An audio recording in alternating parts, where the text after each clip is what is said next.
Hi guys, my name's Seb Tudor, I'm the man on the Silver Mountain and welcome back. Now today I want to talk about fairness, or rather the politics of fairness in relationships. Because we've talked about it a lot, how relationships have to be a two-way street, how it has to be kind of fair and balanced and all those kind of things.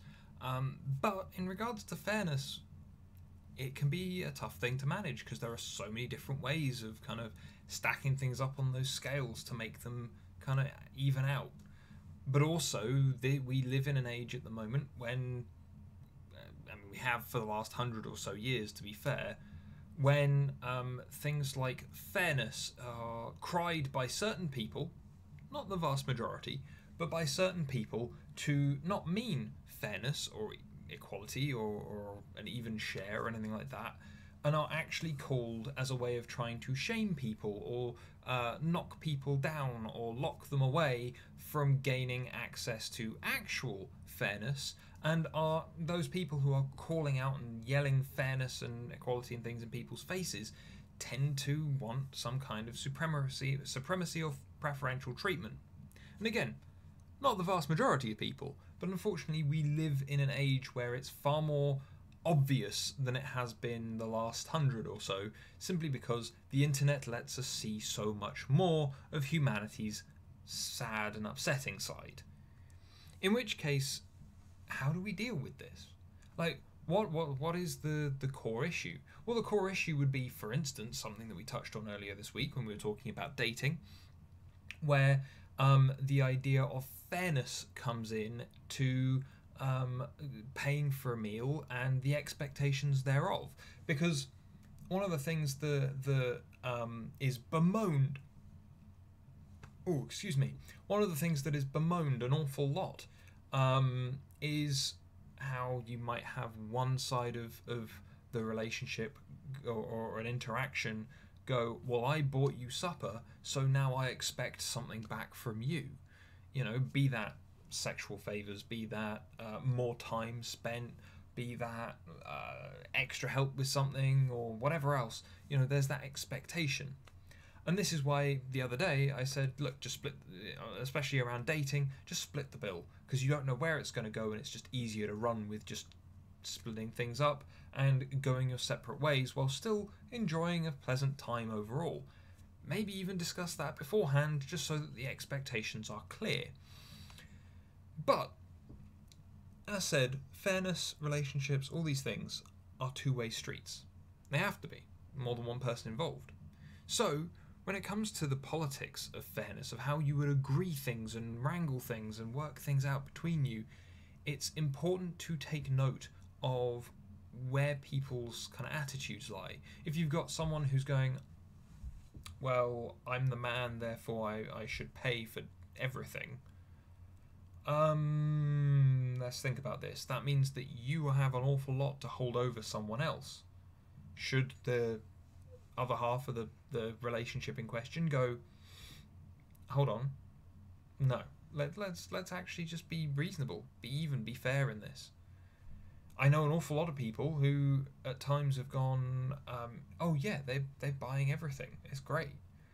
Unfortunately, then it breaks down because then expectations, returns on investment, all those kind of things come up. We've talked about investment bias before, where you end up putting a lot of money into something and then stick with it because you expect it to be better or because it has to be good because you put more money into it.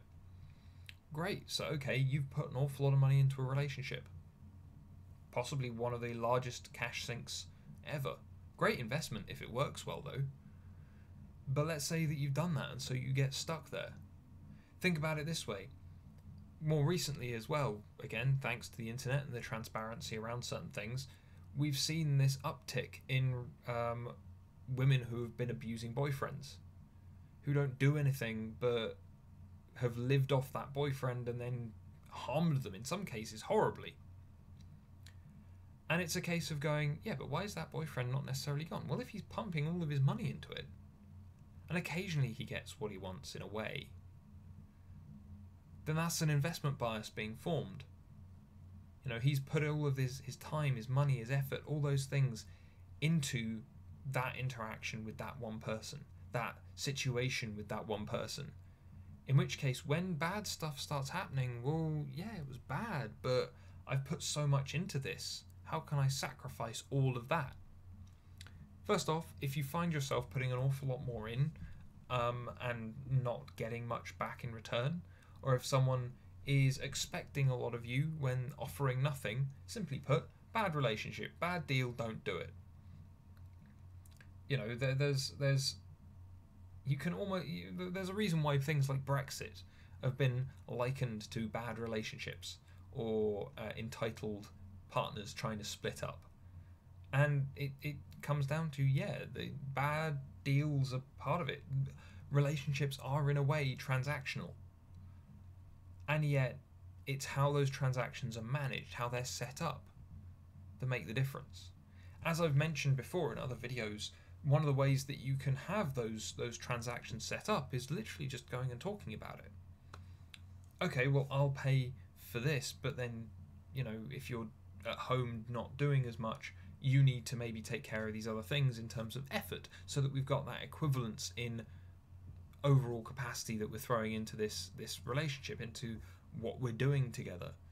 You know, that's the case the used to be far more commonplace in regards to stay-at-home mothers, stay-at-home wives, where it would be they would basically have the full-time job of caregiver, of homemaker, and all that kind of thing, and you would have a male breadwinner. They would be throwing in the same amount of time, fairly substantial amounts of effort, but one would be a more monetary consideration, one would be a more practical one. Does that work in the modern world? Hell no. Mostly, if anything, just purely due to the cost of living, where you need more than one person earning money and generating that income and that kind of turnover of resources to do and have anything. And it's getting to crazy extents these days as well, so that you've got people in some of the wealthiest countries on earth struggling. There should be no reason for that, but it's happening anyway.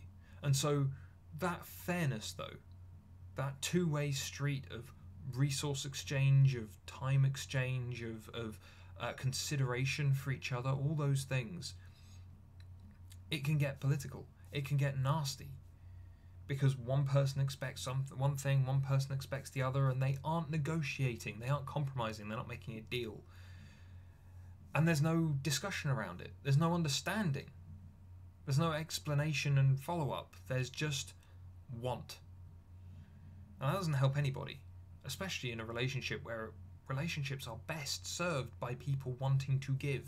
If you both want to give all of yourselves, or as much of yourself as you can, into that relationship, then it's going to grow so much better than if it's deprived of the people that are involved.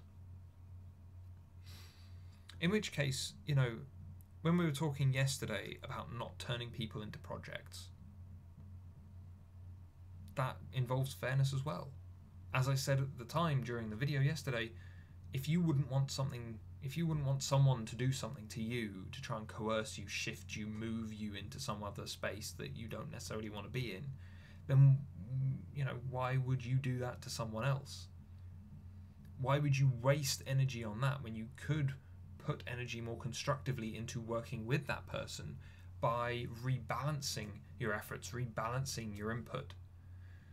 One of the largest imbalances at the moment that we come across in kind of family life is one that is often propagated by governments and corporations that, again, are paying people.